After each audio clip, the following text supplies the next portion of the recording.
today it's our great honor to welcome Dr. Sachin Tapasvi for Meet the Professor program. So thank you, Sachin, for making the time and being here with us today. He has studied in Bijlani Medical College and he was along with Stephen Pradhan in the same batch, and he was my junior, and that time, he was considered as the James Bond, and he was a very, very academic person since then. These are his credentials, and he's done the FRCS and also the DMB. He takes great interest in various activities in terms of organizations in India. He was the president, he just finished his presidency of Indian Arthroscopy Society. He takes great interest in SACOS also, and he sits on various committees. He was in the recently held SACOS in Boston when David Parker took over as the president. He invited Dr. Sachin Tapasvi as an invited member to join his executive committee. So that was a big honor and the first Indian to get that honor. He is a reviewer of the Orthopaedic of Sports Medicine and sits on various committees and has also been the secretary of the Indian Arthroscopy Society. He runs the Orthopaedic Specialty Clinic and which is very, very sought after. To get Dr. Sachin's appointment is very difficult, and he's a very busy orthopedic surgeon. His keen interest is in, of course, knee injuries and doing knee arthroplasty, unis, multi-ligament osteotomies. But along with that, he also does a lot of hips, corrective surgeries for the lower lip, and that is what he's going to talk on, and also does the arthroscopy of the shoulder. He's a great teacher. He gets invited all over the world to give talks and also to conduct live surgeries. He has done many live surgeries in not only in conferences but also gets invited to do a lot of cadaveric workshops. And I remember in Thailand there was one cadaveric surgery which he did. That was a PLC reconstruction, and it was very much appreciated, Dr. Sachin. So his surgical demonstrations are really good. The famous Pune knee course, which is a very sought after course, was started by Dr. Sachin Tapasvi. It's his baby, and it's really a very, very prestigious course, and every year it's oversubscribed with more than 1,000 delegates. And this was the 10th year where Dr. Sachin and myself were involved, and Dr. Sachin was kind enough to make me a part of the Pune knee course, and we together, the 10th anniversary edition was a great hit. Also, Ashok, Shyam and he are very close, and Ashok is also an integral part of Pune knee course and helps with it. And the recently held 20th ROC PKC meeting was absolutely a great meeting. It was outstanding. It surpassed all records. We had to stop the registrations at 1,500 because the room could not take more than 1,100 people. And I think that is the value of the Pune knee course. And when we combined it with ROC, it was really an epic meeting which created a lot of history. So, Sachin, I think this meeting is going to go a long way, and I'm sure this meeting, which was the 20th ROC meeting, will be remembered for a long time. So here we have today Sachin Tapasvi, a close friend, a very close colleague, to talk to us today on deformities of the lower limb, how to assess them. So the Burj Khalifa, probably the tallest standing building which we have in the world. I think it stands tall because it's erect, and that's what we want to try and give knees which are failing. The knees which are failing, or knees which may fail, do require good alignment, because bone always wins, and we need to understand that alignment is very critical and important. So let's first start by assessing the deformity, and to assess the deformity we require a good X-ray. Nothing is going to progress unless and until you have good alignment X-rays, because these X-rays are going to help you understand the deformity, and once you understand it, you can plan it properly as well. What we then need to understand is what the limb axes look like, and essentially we very easily draw these two lines which start from the center of the hip to the center of the ankle, which are so called the mechanical axis as we know them, and everything is based on the interplay of these mechanical axes along with the other structures which are there around the knee. So if I focus myself to this area, which is the box, because being a knee surgeon you are basically concerned as to where this alignment or what is the interplay of this lower limb alignment with the forces that it exerts on the knee joint. We tend to get some derivations and we tend to have some assumptions based on what they do. And this weight bearing line usually it will pass somewhere around the center of the knee, not necessarily bang in the center of the knee, but it should lie between the medial tibial spine and the center of the knee joint, and this is what we allow and say that this is a normal alignment. Of course, all of us are aligned differently, none of us are in the same plane, and if you have a bit of varus, which is there since your developmental years, then that is your constitutional tibia varus or your constitutional tibia vera. So what do we do when we look at these?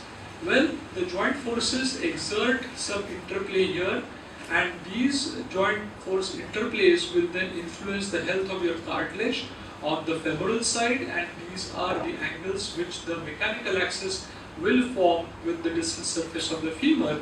And similarly, you have an interplay of these this weight bearing axis line which transmits your weight along the center of your leg to the tibia as well, and this is the interplay on the medial side of the tibia which we normally calculate as the MPTA. So as I try and explain to you in the next 10-15 minutes, how do we look at these axes? It is something which is going to be a very practical thought process for all of you to try and implement in your daily life challenges. I think it's important to give credit to Dr. Mikulits, who discussed and described this weight bearing axis, and this was way back in early 1900s when there was absolutely no long leg films. So he proposed and he evaluated that a line joining the hip center and the ankle center will be the weight bearing line or the mechanical axis line, and what we know as the mechanical axis is actually attributed to the discovery of this gentleman called Mikulits. So when this weight bearing line passes inside the joint, then we have a varus knee, which is absolutely no-brainer. And when this passes outside the joint or outside the lateral side, then this is a valgus deformity. And based on the location of these two aspects, you will then plan and see if this patient requires any form of limb correction. So let's look at this and dwell in this in more details. So we again start with the planning scanogram, and we'll first focus on the femur. And when we focus on the femur, the first point that we want to choose is basically the center of the hip. So the hip should look concentric in your X-ray, and we choose first the point which is the center of your femoral head, and this becomes our starting point for looking at various measurements on the femur. Once we've done this, we want to then look at two measurements. Let us try and understand and remember that the femur is a bone which is not in line with the axis of the body, and because it is not in line with the long axis of the lower limb, you have a variety of interplay, such as when you're looking at the hip, you have an abductor lever arm, you have an adductor overpull. When you're looking in the knee, you also have an interplay of these various aspects. So if you draw 2 points along the metaphysis, the proximal metaphyseal-diaphyseal junction and the distal metaphyseal-diaphyseal junction, and you take the center point, you will then come across and you will have a line which connects both of them, which is the anatomical axis of the femur, and that is something that we know also very well. This is important for us to understand because the anatomical axis of the femur will make a certain angle with your distal femur, and this angle is called as the lateral distal femoral angle or the LDFA. But if you note, I have put a small a in front of it which means this is the anatomic angle that the anatomic axis makes with the distal femur. So this ALDFA is important because, as you probably always do when you're planning a totally arthroplasty and you are using conventional instruments and not robotics to plan your distal femoral cut, you need to understand what is the orientation of your anatomical axis to the distal femoral joint line, and then you will base your distal femoral resection cut on the same. So once you have the anatomical axis calculated and you calculate the mechanical axis as well, the difference between these two angles will determine the resection angle of your distal femoral cut if you want to have your joint line absolutely parallel to the same. So yes, this is a very important angle and we should all know and calculate this properly. But what we will understand and you will go ahead to realize that in knee preservation surgery, what we're really concerned about is not the anatomic angle but the mechanical angle. And the reason is that we are looking at the mechanical forces on the medial and the lateral joint line, and to understand how these mechanical forces work, and if we need to make corrections, we need to make corrections based on the mechanical angles and not on the anatomical angles. So the ALDFA is your anatomic lateral distal femoral angle, and your MLDFA is your mechanical lateral distal femoral angles, and both of these are different. The ALDFA normally is around 80 to 81 degrees, and the MLDFA is normally around 87 degrees plus or minus 3 degrees. So what do we understand and mean by this mechanical axis? Well, again, when we look at the mechanical axis, it is a line joining the center of the hip to the center of the ankle, which is again known as the Mikulin's line. And if you take this Mikulin's line and you plot it on your X-rays and you draw a line along the distal femur, the angle that it will subtend to the distalmost point on your femur is your MLDFA, which is normally around 87 degrees. So why 87 and why not 90? This is a point that I'll come to in the next couple of slides. So that's one number that we should all remember when we plan for any deformity correction, that we want to try and recreate the bony morphology so that we have good and equal forces on the distal joint line. So let's look at it into further details. As I mentioned, the normal MLDFA is 87 degrees plus or minus 3 degrees. So if you were to have varus in the femur, it would happen if your MLDFA goes more than 90 degrees. So you can get varus because of varus in the femur or varus in the tibia. It is not necessary that all varus is because of a tibial deformity and all valgus is because of a femoral deformity. You can have the deformity in more than one bone or in a totally different bone. So if on your calculation your MLDFA is more than 90, that means that the femur is responsible for your varus deformity and the joint line is shifted medially. If your MLDFA is less than 84 degrees, that means that the femur is contributing to a valgus deformity, and that is the bone that requires correction. So that's the importance of measuring these angles and looking at these angles, because the interplay of these angles along with your joint line will determine what sort of procedure you need to do, and that will help us understand how we need to approach this. What about the tibia? The tibia is relatively less confusing, and the reason being is that the tibia is a straight bone which is in line with the long axis of the knee joint. So if we go ahead and if we plot the anatomical axis of the tibia, again by selecting 2 points at the proximal and the distal metaphyseal-diaphyseal junction and joining the center point, this will give you the anatomical axis of the tibia. And if we join a point that connects the center of the tibial plateau and the center of the talus, then that will give you the mechanical axis of the tibia, and almost always, unless and until the tibia is grossly deformed, these will be overlapping and these will be the same. So which is why when we calculate and when we measure angles in the tibia, the proximal tibia, we do not add an A or an M ahead of them, because they will always almost overlap. So what do these angles look like? These angles which we measure are the medial proximal tibial angle, or the MPTA, and again this is usually 87 degrees plus or minus 3 degrees, which is the normal range for this angle.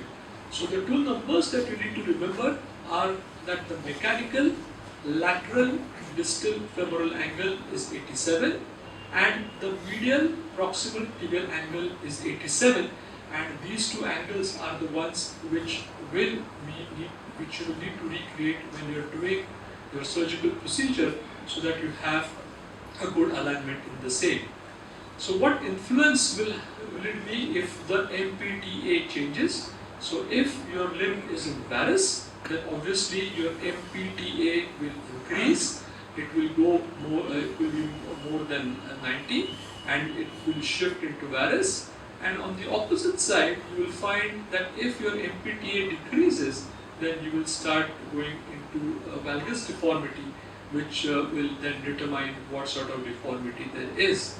So let's look at some examples, and this is, I think, very important to understand. So let's look at the right knee in this patient who is asymptomatic, and if you look at it closely, you see that the joint line is oriented at a specific angle, and this orientation is not at 90 degrees. So all of us have some inclination of the joint line. The joint line is usually inclined obliquely to the long axis, usually around 3 degrees.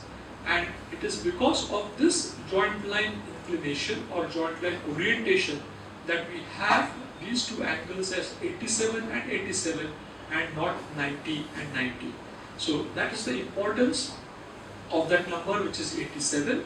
The importance is that your lateral distal angle is 87, your medial proximal tibial angle is 87, because your joint line is inclined at an oblique angle of 3 degrees. And why is this important?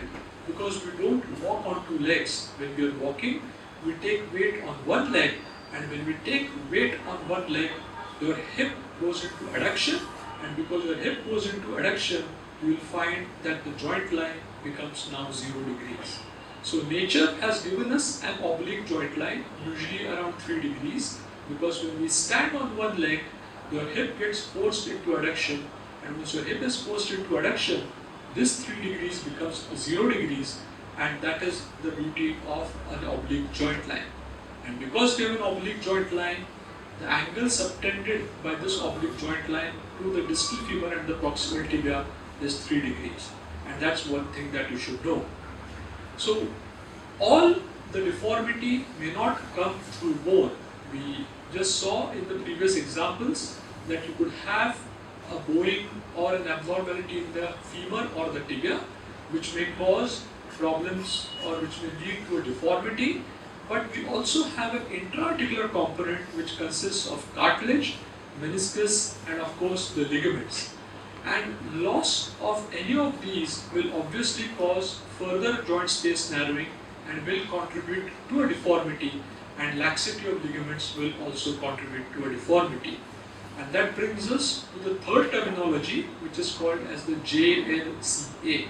So we've calculated all the deformities, we've seen the obliquity or the orientation of the joint line, and now we want to look at the intra-articular component, which is called as the JLCA, or the joint line convergence angle.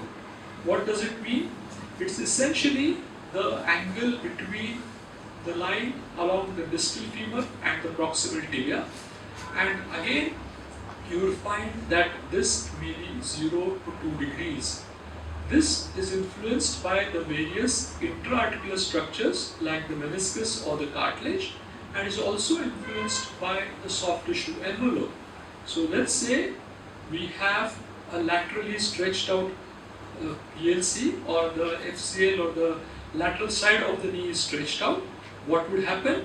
You would have a convergence, or your JLCA will increase.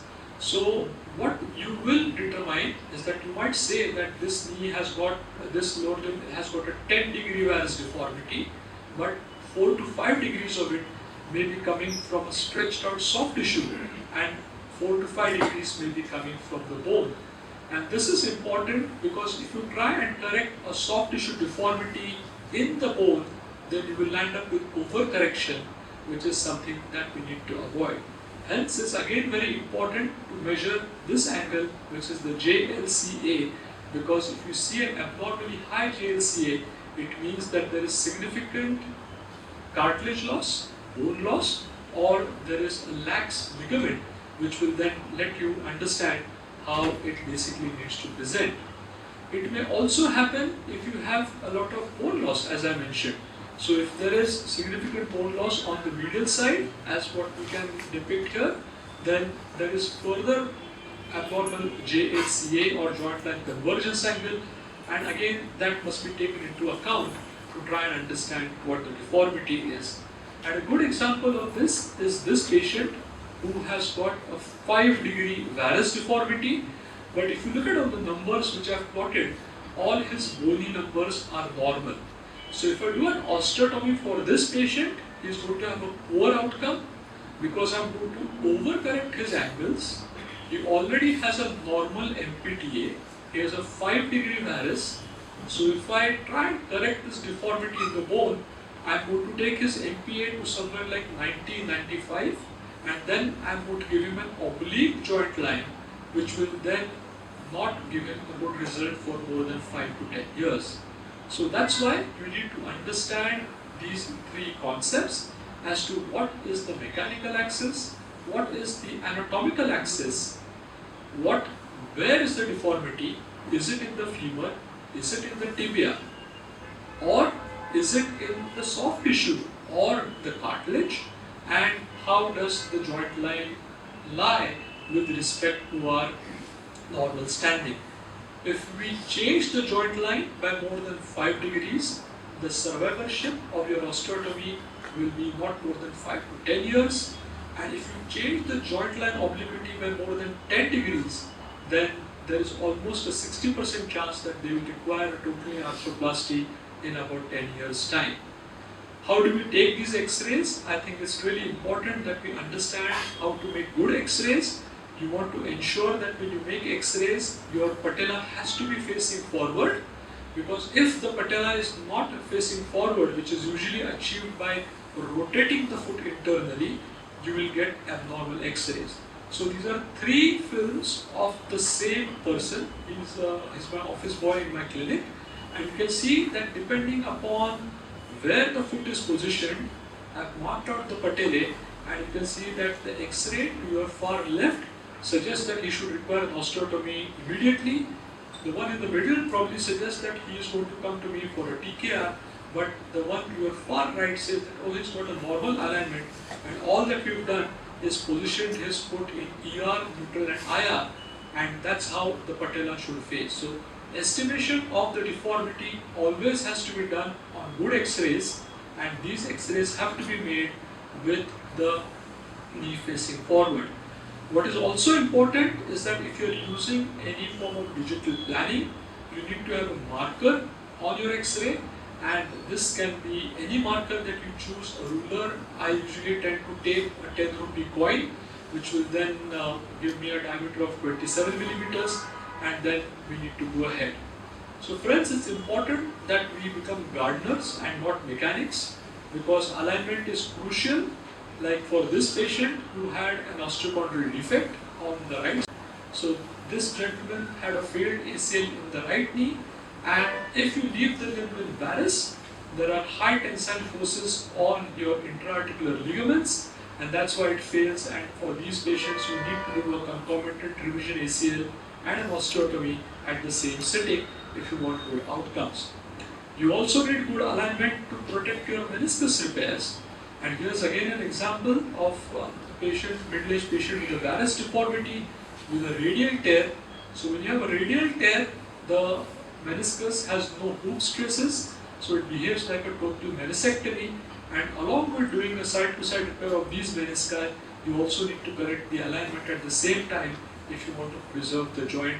And lastly, of course, when you have degenerative joint disease with early joint collapse, again, it's important that we have good alignment.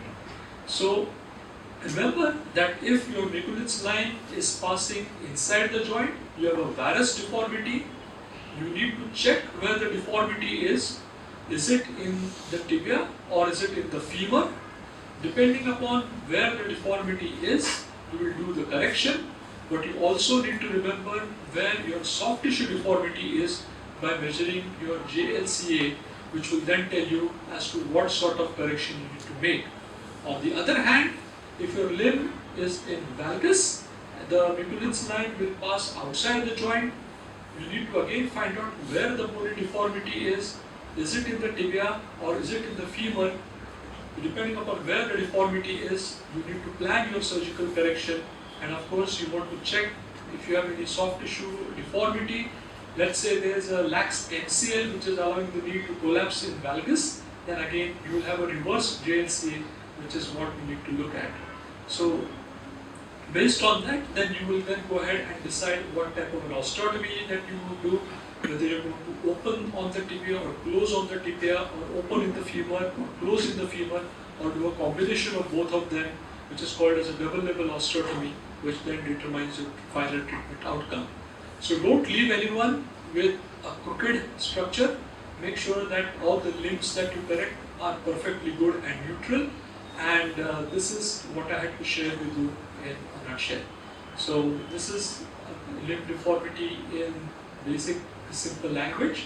If you would like to see how we plan them, perhaps then I can quickly show. Yes, we how can plan do them. that. So this is a proprietary software called PeakMed, and I'm just going to try and pull out a couple of X-rays here.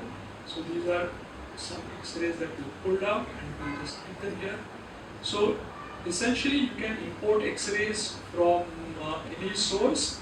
I'm just pulling out X-rays from my clinic pack system, and let's say, okay, we'll pull up this X-ray, and I say open. So now this is an X-ray which I've selected. I'm going to go to add image, and I'm going to start planning here. And once I start my planning, I am going to essentially look for a marker. So a marker is very important and critical, and I need to put this marker exactly where I've set it on. So this is a, what is this happening?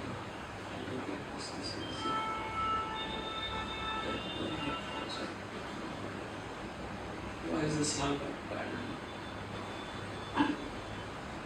Yeah, there we go. So just enlarging this X-ray, and I'm going to place my marker, place this little calibration guide on the marker, which is a 10 rupee coin. The diameter of a 10 rupee coin is 27 millimeters. So I place it here and I say finish, and once I say finish, the X-ray is calibrated. Now based on that, I will now go ahead and start my planning. So I'm planning for the left side. So I go to the procedure, I say planning for the left side, and I say let me plan for a knee osteotomy and start planning.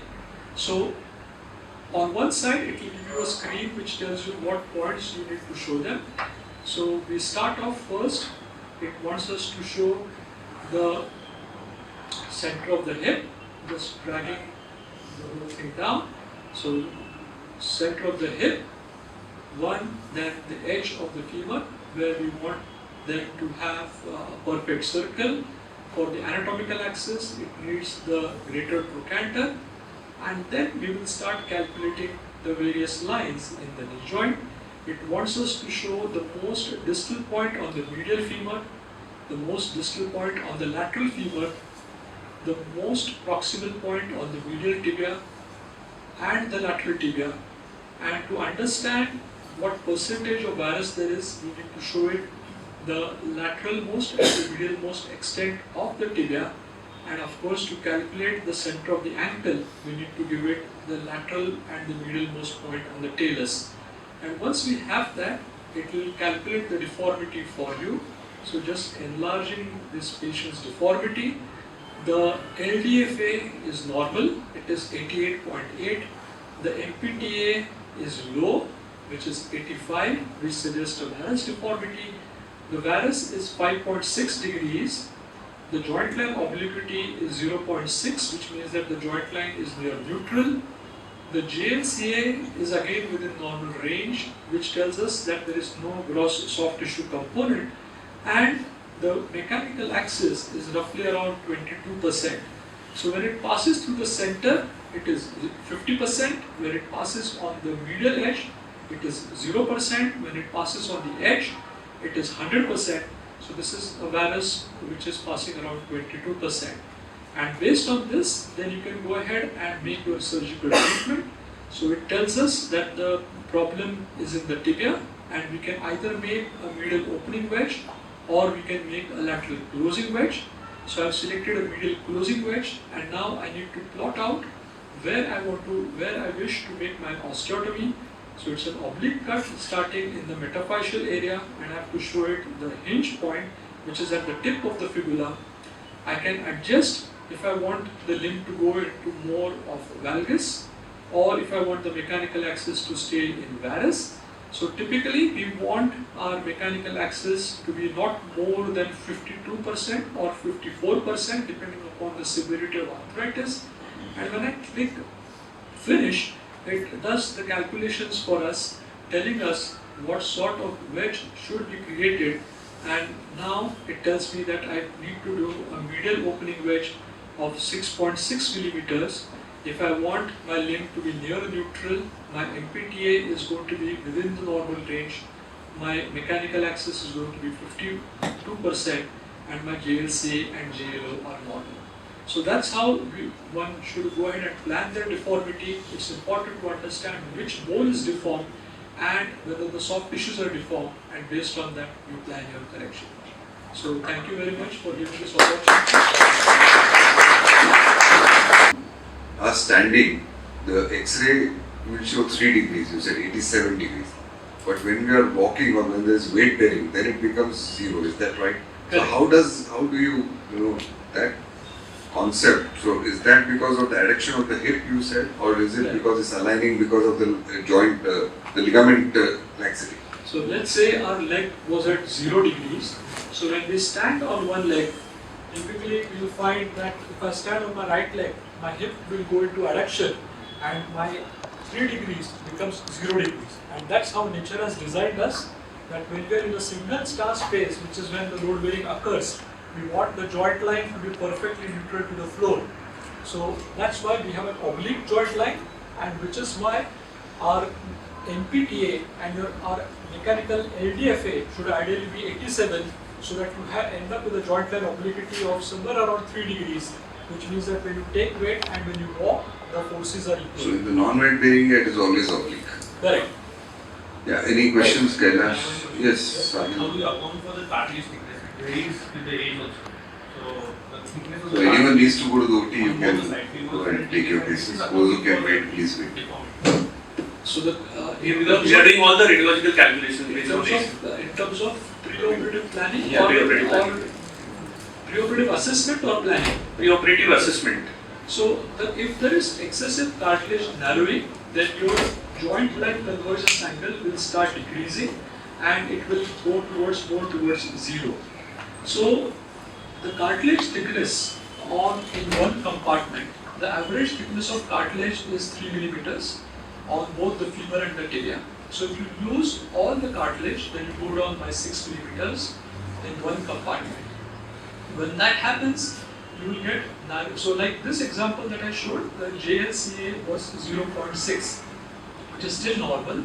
Normally it should have been around 2 degrees, which tells us that the cartilage is lost. So that's what it will tell us. The more significant impact is if you have, let's say, a stretched out lateral side, you have a varus deformity and you have a lax lateral compartment. Like in a PLC, which is injury, then you'll see that the JLCA becomes huge. It becomes 6 degrees, it becomes 7 degrees. And that is a deformity component which is not in the bone.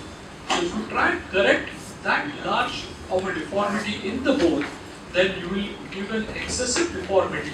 And of course, you need to correct what the problem is. So that needs to be corrected with a soft tissue component along with an osteotomy. Yes, Sahil. So in the scanogram that you showed, the 10 rupee coin was stitched to the plate, or where was it kept exactly? Stick it to the plate and try and make sure that it is somewhere close to the knee joint. Yeah, so that was my doubt, because wouldn't that still create a magnification error? It does create a magnification error, but that is very small. I mean, it will not vary your angles a lot.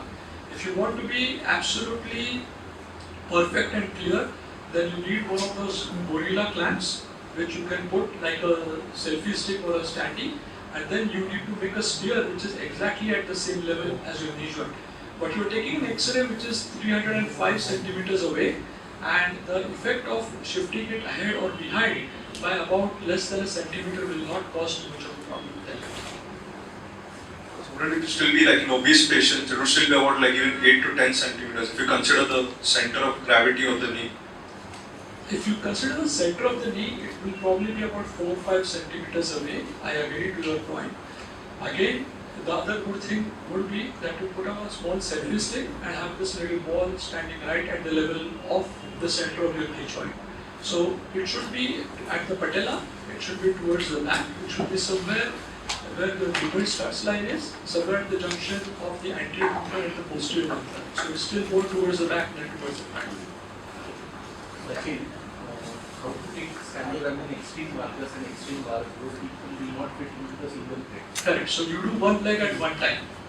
So for them, you have to do one leg at one time, and you give them a small step stool. You ask them to keep the other leg. Again, by doing this, you will get more parallel. Come again. But what is parallel? So when you are standing on one leg, one leg. So the actual correct true estimation of the deformity should be done as a single leg standing X-ray. So we are doing a double stance scanogram. More accurate is a single stance scanogram. That is really critical, because you want to try and recreate the deformity when you are standing in a single stance rather than double stance. The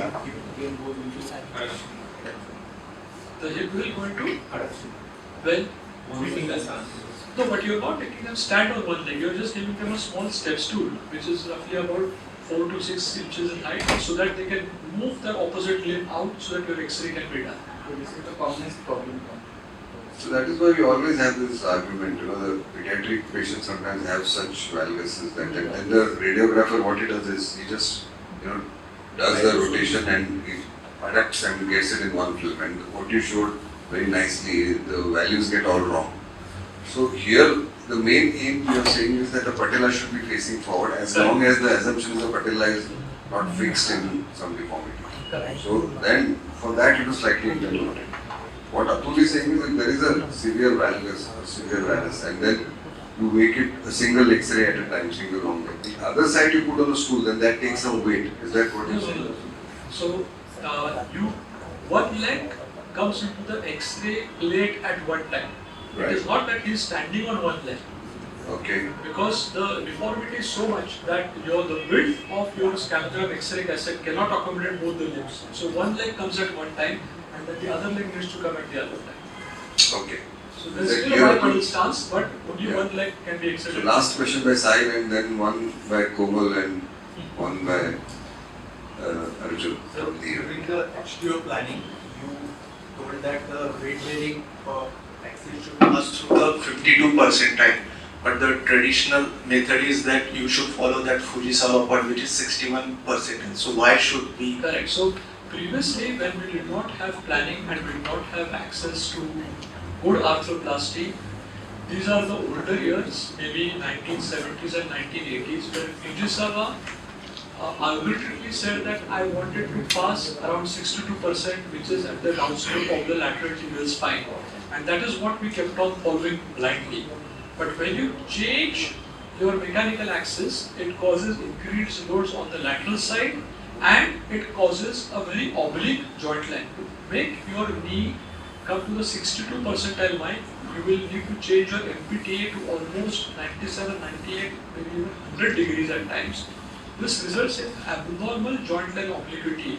And again, we keep on harping on the same fact that when we walk, we want to have a neutral joint line, which is again the concept why kinematic alignment people are more satisfied after we were totally arthroplasty. So that's the reason why we have got increasing and compelling data that tells us that what is really good is that you should not correct more than 54%, because then you are preserving all the normal values in the bone and you are not changing the joint line off by a big degree. Okay, I think let's discuss the arthroplasty. People will have a chance when we go to the boardroom. So 2 last questions. Yes, Pune. And Arjun.